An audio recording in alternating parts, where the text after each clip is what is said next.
तो साथियों इस वक्त मौजूद है हमारे पास जो नीलम ने बताया गया था कि जो अकबर द्वारा बच्चों को मारपीट करके रखा जा रहा है और काफ़ी तनाव में बच्चों को बताया था कि बच्चे मेरे काफ़ी तनाव में हैं। तो अब वो दोनों के दोनों बच्चे हमारे पास मौजूद है और हम उन बच्चों से जानने का प्रयास करते हैं क्या अकबर ने वास्तव में इनको दबाव में रखा है या फिर कितनी नीलम की सच्चाई है और कितनी ये बच्चे सच बोलते हैं और कितनी अकबर की बातों के अंदर सच्चाई है। तो चलो जानते हैं। बेटा ठीक हो? हाँ ठीक हूँ। तो आप ये बताओ ये जो आपकी मम्मी है नीलम, उन्होंने ना आपके पापा जी के ऊपर आरोप लगाए हैं भी जो मेरे जो दो बच्चे हैं उनको अकबर के द्वारा बिल्कुल दबाव में रखा जा रहा है। क्या ऐसा सच्ची है ये बात? झूठ है एकदम। अच्छा, तो ये बातें तो ये जितने भी आरोप है सारे बेबुनियाद है आपकी मम्मी के? हाँ। तो ऐसा आपको क्या लगा कि इनका झगड़ा क्या है आपस में? झगड़ा तो यही है कि मेरी मम्मी को जो है वो मतलब पहले भी कुछ छोड़ आई थी पीछे और अभी भी मेरे पापा को भी छोड़ के चली गई। मतलब एक को छोड़ना है एक को पकड़ना है। अच्छा, मतलब चाल चलन ठीक नहीं, आप ये कहना चाह रहे हो? हाँ भाई बेटियां समझदार है और बराबर की हो रही है और जो छोटे बच्चे हैं वो सब कुछ समझते हैं भाई। ठीक है। हाँ बेटा, क्या नाम है आपका? साहिल। साहिल। तो आपको अपने पापा से कोई खतरा है? नहीं। अच्छे से रखते हैं आपको? कौन सी क्लास में पढ़ते हो आप? मैं फिफ्थ क्लास में? कौन सा school? Ram Gopal Vidyadhar senior secondary school. और बेटा आप कौन सी क्लास में हो? 8th में। कौन से स्कूल में? Ram Gopal Vidyadhar senior secondary school. ये देख लो भाई, दोनों बालक पढ़ल लाग रहे हैं। अगर जो ऐसा कुछ होता तो बच्चे न्यारे दिख जाते दबाव के अंदर, प्रेशर के अंदर, और खूब बढ़िया तरीका ये बच्चे रह लाग रहे हैं। तो कहीं ना कहीं यहाँ पे भी नीलम के ऊपर शक की सुई घूम रही है कि कहीं ना कहीं वो किसी ना किसी प्रकार से किसी ना किसी बात को छुपाने का प्रयास कर रही है। और अकबर भाई से फिर दोबारा अकबर भाई के पास आते हैं। तो अकबर भाई एक बात और मतलब माइंड में घूमने लग रही है भाई, जिस टाइम वो आपके दौरे तक गई औरतें भी चली गई भाई, बताया जा रहा वो मन ने बड़ी मुश्किल में औरतें बाज के पेंडा छुटवाया है। मन पिट्टा छेता कर दे। ठीक है। तो आपने किस तरह पटाया औरतें चली गई आपके दौरे? मैं जी 22 को रात को करीबन 10-11 बजे सरकारी हॉस्पिटल में एडमिट हुआ था, जो कि मेरी मौसी के लड़के सद्दाम के साथ झगड़ा था मेरा। अच्छा। और मैं एडमिट हुआ था जाके।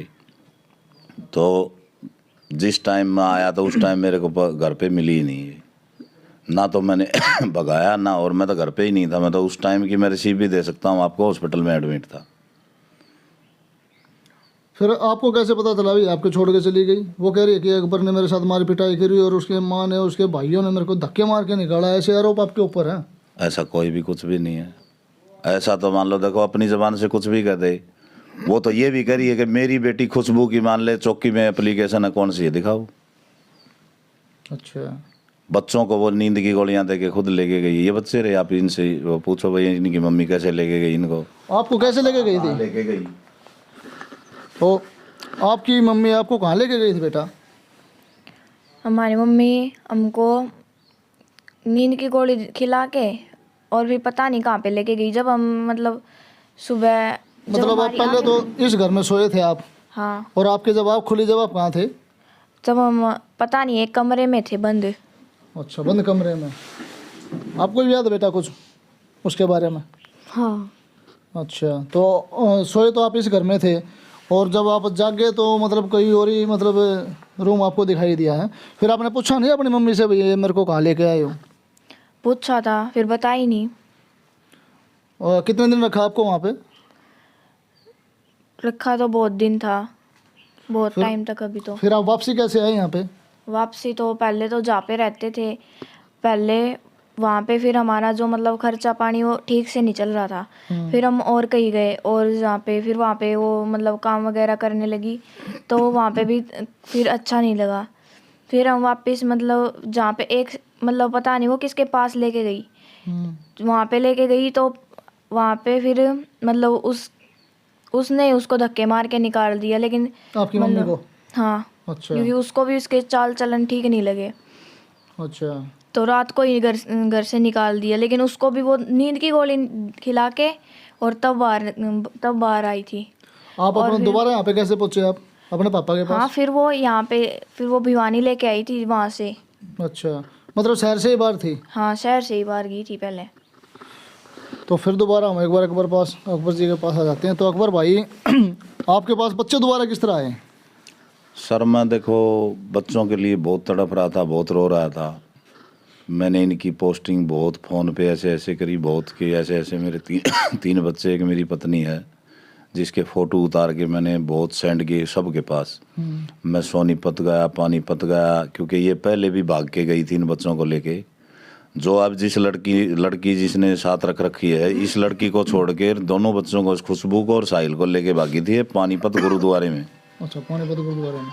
तो वहाँ से इसको पकड़ के लेके आए थे। पहले भी ये भाग चुकी है, अब तीसरी बार भागी है, 2 बार भाग चुकी है पहले। अच्छा, तो ये देखो ये खेल बना रखा है इसने। जैसे मेरे बच्चों को देखो, मैं लड़की को क्या बताऊँ, मेरी लड़की समझदार है। मेरी लड़की अब समझ गई कि मेरी मम्मी कैसी है। ये एक को छोड़ती है, एक को पकड़ लेती है। अब ये इसने पहले ही बता दिया। हाँ, तो कोई मीडिया का आपके ऊपर कोई दबाव तो नहीं है? आपने हमने बुलाया, आपने मतलब भाई आज मारते बुलाने का मतलब जो उद्देश्य था, आपने जो मारते बुलाया है, फ़ोन करके बुलाया है, मतलब आप हमारे चैनल तक क्यों उम्मीद करो हो? सच्चाई की उम्मीद कर रहे हैं जी। आप जो फैसला मान ले, जो भी आपके सामने आएगी वो असलियत करोगे आप लोग। हाँ बिल्कुल, हमारे को सच्चाई की उम्मीद है आपसे। हाँ, क्योंकि ना ही तो हमने उससे नीलम से कुछ लेना, ना ही आपसे कुछ लेना। लेकिन नहीं सर, हमारा आज भी ये है कि विवाद कुछ भी हो सकता है, ठीक है भाई। हस्बैंड वाइफ का 100 डिस्ट्रीब्यूट है, लेकिन जो बच्चे हैं ना उनका भविष्य के साथ खिलवाड़ ना हो। हमारे घर से ये अपनी मर्जी से गई है और वहाँ पे हिंदू फॉरेस्ट टाइगर वाले निकलवा रहे हैं इसको कह के कि ये घर से निकाल दी गई है। लड़का पहले हिंदू बताता था, मुसलमान है। इसके बयान जो हो रहे हैं, जहाँ पे शादी करी है उसमें नाम देखा जाए, इसके नाम देखे जाएं। दूसरा नंबर के मेरी लड़की का जहाँ पर ये खाता खुद खुलवा के आई, उसमें एक बात बताओ, अपने बाप का नाम हो किसी और का होगा? माँ बाप का नाम होगा, डॉटर। जब लड़की मेरी खुशबू सन्नोफ अकबर होना चाहिए ना, खुशबू सन्नोफ अकबर, जिसमें खुशबू सन्नोफ राजकुमार है। मैं बैंक में तसल्ली करके आया तो बैंक वाले ने बताया आपकी पत्नी खुद दर्ज करा के गई है बैंक। अच्छा, बैंक में? बैंक ऑफ इंडिया में मैं खुद गया हूँ, मेरे पास रिसीव है, ये रही मेरे पास। और दूसरा नंबर, बच्चों के साथ इसने जो भी घटना करी, नए बस स्टैंड के आगे रह रही थी ये, जो कि ये होटलों में जाती थी। मेरे बच्चों ने खुद ने वो कर रखे हैं, मेरे को बताया, जो कि वहाँ पे चिल्ली पिल्ली होटल है नए बस स्टैंड पे, ये उसमें जाती थी और बच्चों को ताला मूंद के जाती थी। बच्चे रात को बाहर खड़े थे। बच्चों ने इसको बताया कि मम्मी कहाँ पे गई थी, तो इसने बताया तुम्हें क्या लेना है। फिर दोबारा पूछा, मम्मी हमें बाहर छोड़ के तू ताला मूंद के गई। इनका झगड़ा हुआ, इसने इस लड़की के साथ मारपीट की। वो दीपक ने बाल बूल पकड़ के इसको घसीटा गली में, जो कि मृत्यु मर गया वो। उसने इस लड़की के बाल घसीटा और इस लड़की के साथ मारपीट करी गई, बुड़के बड़के भरे गए। जब नीलम का खुद फ़ोन मेरे फ़ोन पे आता है कि तुम्हारे ये मुस्लिम लड़के हैं, ये गाड़े, इनको गाड़े बोलती है वो, अब भी रिकॉर्डिंग है मेरे पास उसकी, जो कि वीडियो है मेरे लड़के साहिल ने बना रखी है, जो कि मैं जेल में जाने के बाद वो मेरे घर पे आई थी, मेरी मम्मी को और इन बच्चों को मारने की धमकी दे के गई और गाड़े बोल के गई। मेरे बच्चों को बोल रही है कि ये मुसलमान हैं ये।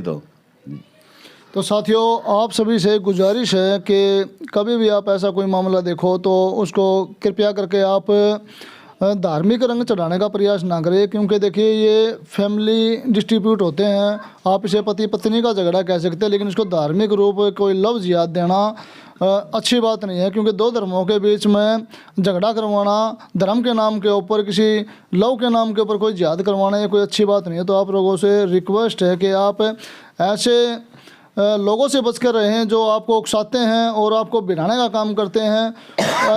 आप कभी गौर करना, किसी भी राजनीतिक दल के, चाहे वो कोई भी राजनीतिक दल हो, उनका कोई भी बच्चा कहीं भी तलवार लेकर धर्म के नाम के ऊपर कहीं पर भी आपको दंगा या फसाद करने के लिए नज़र नहीं आता, कभी भी नज़र नहीं आता। और आप लोगों को ऐसी आग के अंदर झोंक दिया जाता है।